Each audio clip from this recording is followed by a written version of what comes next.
شش جہت میں ہے تیرے جلوے بے فیض کی دھوم، کان مجرم ہے مگر آنکھ گناہگار نہیں۔ یہ خوبصورت شعر ہے مرزا یاس چگانا چنگیزی کا، وہی مرزا یاس چگانا چنگیزی جو اردو کی ادبی تاریخ میں غالب شکن کے نام سے بھی معروف ہیں۔ کسی بھی تخلیق کار کے سلسلے میں جب کوئی بیانیہ تشکیل پاتا ہے تو اس کی اپنی اہمیت ہوتی ہے، لیکن اس کا ایک نقصان یہ بھی ہوتا ہے کہ اس بیانیے کے پردے میں بہت سارے اور اہم حقائق جو اس تخلیق کار کی اہمیت کو بڑھاتے ہیں وہ مخفی ہو جاتے ہیں۔ یہی معاملہ مرزا یاس چگانا چنگیزی کے ساتھ بھی ہے۔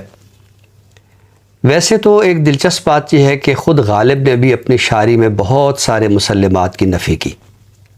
ان مسلمات میں خدا کی ذات بھی شامل ہے، ان میں کائنات کے بارے میں تصورات بھی شامل ہیں، ان میں بہت سارے مذہبی اعتقادات بھی شامل ہیں۔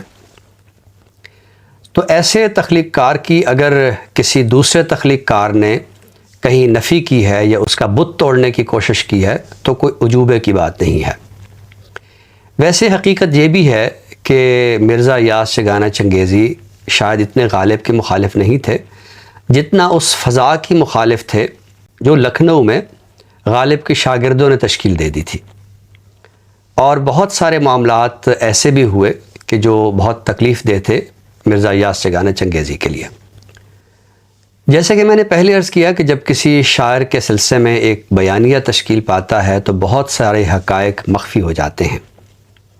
یہی معاملہ مرزا یاس چگانا چنگیزی کے ساتھ بھی ہوا، یعنی اس کی شاعری کے بہت سارے ایسے فکری، فنی اور جمالیاتی پہلو ایسے ہیں کہ جنہیں غالب شکنی کا بیانیہ کھا گیا۔ مرزا یاس چگانا چنگیزی کی شاعری کو اگر ہم بالتفصیل دیکھیں، یعنی اس کے سارے مجموعے کہ جس میں نشتر یاس بھی ہے، جس میں آیات وجدانی ہے، جس میں ترانہ ہے، اور اب ان کا کلیات کہ جو مشفق خواجہ صاحب نے مرتب کیا ہے، اس پورے کلام کو دیکھا جائے تو ہمیں بہت سارے ایسے معاملات نظر آتے ہیں کہ جس سے یہ ظاہر ہوتا ہے کہ مرزا یاس چگانا چنگیزی کی شاعری میں کس قدر وسعت ہے اور وہ کس حد تک کائنات کے بارے میں، زندگی کے بارے میں سوالات اٹھاتے ہیں۔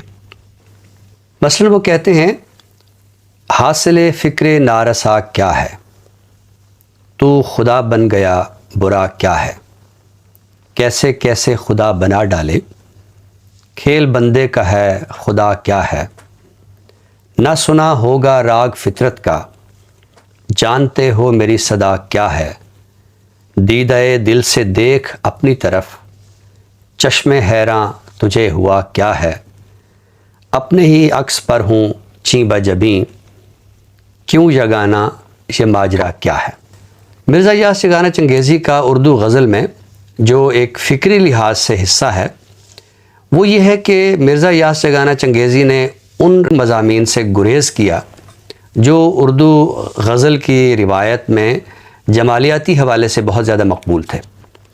یعنی اگر آپ چگانا چنگیزی کی شاعری کو دیکھیں تو وہ مخصوص مضامین جو حسن سے متعلق ہیں، جو ہجر و وصال کی کیفیات سے متعلق ہیں، جو جمال یار کی تعریف و تحسین کے سلسلے میں ہیں، یگانہ چنگیزی کی شاعری میں ان کا آپ کو فقدان نظر آئے گا۔ یہ فقدان یاس چگانا چنگیزی کی شاعری کی ایک کمی یا کوتاہی بھی ہو سکتی ہے، لیکن حقیقت یہ ہے کہ یاس چگانا چنگیزی کے سامنے جس حد تک زندگی کے بارے میں حقائق کا بیان تھا یا جتنے سوالات تھے، شاید اس حوالے سے یاس چگانا چنگیزی نے محسوس کیا کہ ان کے ہاں اس نوعیت کے مضامین کی کوئی گنجائش نہیں ہے۔ یاس چگانا چنگیزی کی شاعری میں ایک دلچسپ بات فنا کے وہ تصورات ہیں کہ جس میں وہ یہ ظاہر کرتے ہیں کہ یہ موت کیا ہے اور فنا کیا ہے۔ ویسے تو ان کا ایک بڑا معروف شعر ہے کہ کون ٹھہرے سمے کے دھارے پر، کوہ کیا اور کیا خس و خاشاک، لیکن یگانہ کا تصور فنا یہ نہیں ہے کہ وہ یہ سمجھ رہے ہیں کہ سب کچھ فنا ہو جائے گا، سب کچھ ختم ہو جائے گا۔ اس میں کوئی شک نہیں کہ وقت کا دھارا بہت کچھ بہا کے لے جاتا ہے، اس میں خس و خاشاک بھی ہیں اور اس میں پہاڑ بھی ہیں، پہاڑ جیسے لوگ بھی ہیں، لیکن یگانہ اپنے چند اشعار میں ایک بہت دلچسپ نکتہ اٹھاتے ہیں. وہ کہتے ہیں کارگاہ ہستی میں نیستی بھی ہستی ہے، ایک طرف اجڑتی ہے ایک سمت بستی ہے. یعنی فنا بھی گویا بقا کی ایک شکل ہے. کچھ عناصر جب فنا ہوتے ہیں تو وہ فنا اسی لیے ہوتے ہیں کہ ان کی جگہ کچھ اور عناصر نے جنم لینا ہوتا ہے. اسی طرح یگانہ اپنے ایک اور شعر میں کہتے ہیں خاک کا پتلا بگولا دشت کا ہو جائے گا، مٹ کے بھی ایک پیک کرے نشو و نما ہو جائے گا. گویا یاس یہ سمجھتے ہیں کہ فنا محض ختم ہو جانے کا نام نہیں ہے، فنا ایک عنصر کے کسی دوسرے عنصر میں بدل جانے کا نام ہے. وہی بات جو اقبال نے کہی کہ ثبات ایک تغیر کو ہے زمانے میں. یاس یگانہ چنگیزی کی شاعری میں ان کا جو تصور علم ہے وہ بہت اہمیت رکھتا ہے. ایک بہت ہی معروف شعر ہے علم کیا علم کی حقیقت کیا جیسی جس کے گمان میں آئی. یگانہ کے اس شعر سے ایسے لگتا ہے جیسے یگانہ علم کے بارے میں کوئی تھیوری دے رہے ہیں، کوئی نظریہ دے رہے ہیں. اس شعر کو توجہ سے دیکھا جائے تو اس کے اندر ایک طنز کا پہلو نمایاں ہے.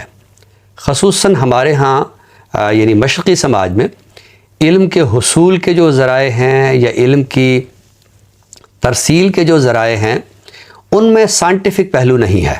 تحقیق کے بعض نظریات دیکھیں تو ان میں ایک نظریہ پازیٹیوزم کا ہے. پازیٹیوزم کہ جس کو ہم اردو میں مثبتیت، اثباتیت یا ایجابیت کہتے ہیں، اس سے ملتا جلتا ایک فلسفہ تجربیت کا بھی ہے.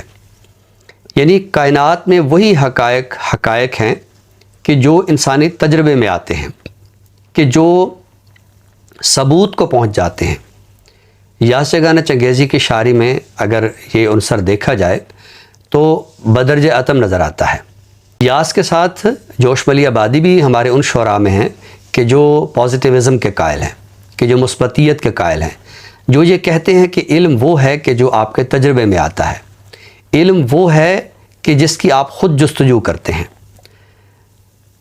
یاس یگانہ چنگیزی کا کیا خوبصورت شعر ہے خضر منزل اپنا ہوں اپنی راہ چلتا ہوں، میرے حال پر دنیا کیا سمجھ کے ہنستی ہے.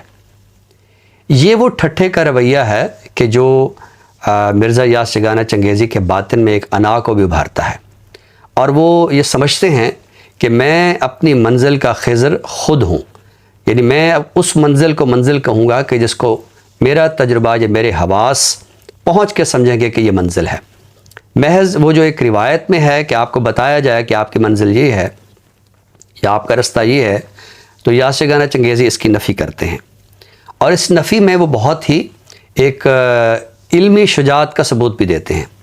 مثلا وہ کہتے ہیں نہ خداؤں کا نہ خدا کا ڈر، اسے عیب جانیے یا ہنر، وہی بات آئی زبان پر جو نظر پہ چڑھ کے کھری رہی. مصرے کا آخری حصہ بہت ہی اہم ہے، جو نظر پہ چڑھ کے کھری رہی.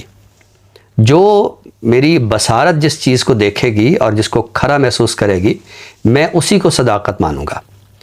فلسفہ جو ثبوتیت کا ہے یعنی پازیٹیوزم کا، وہ بھی یہی کہتا ہے کہ کائنات میں حقائق صرف وہی ہیں، درست بات وہی ہے کہ جس کو آپ کی بصارت، آپ کی قوت لامسہ، آپ کی قوت شامہ جس چیز کو محسوس کرے تو وہی حقیقت ہے.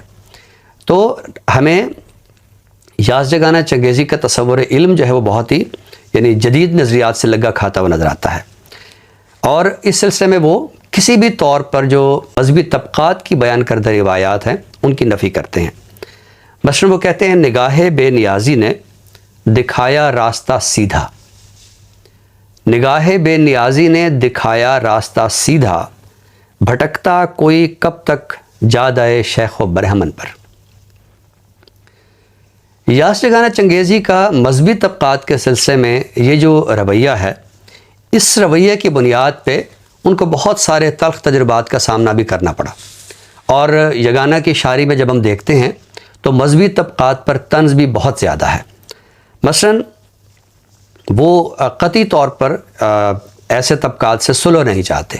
وہ کہتے ہیں امید صلح کیا ہو کسی حق پرست سے، امید صلح و کیا ہو کسی حق پرست سے، پیچھے وہ کیا ہٹے گا جو حد سے بڑھا نہ ہو۔